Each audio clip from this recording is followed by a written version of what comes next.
19 years old timbog naman sa pagnanakaw ng super kalan sa Pandacan, Maynila. Detalye ng balita mula kay Boy Gonzales sa RH29. Boy, good morning. Good morning, Kuya Angel. Na-aresto ng mga tauhan ng Manila Police District ang isang 19 anyos na lalaki matapos umanong magnakaw ng super kalan sa Pandacan na Maynila. Kinilala ang suspect na si Elias Mando, residente ng barangay 843 Pandacan, habang ang biktima isang 52 anyos na street sweeper, residente ng nabanggitting lugar.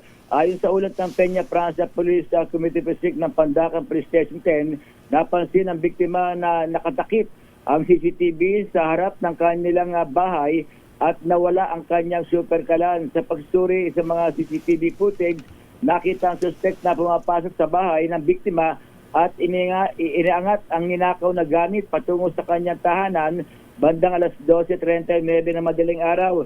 Sa follow-up operation kasama ang barangay Tanod, na-aresto ang suspect sa kanilang bahay at na-recover ang ninakaw na super kalan na nagkakalaga ng 1,200 piso. Ito si Boy Gonzales para sa Arizona sa Pilipinas, una sa Pilipinas. Maraming salamat, Boy. Ganda!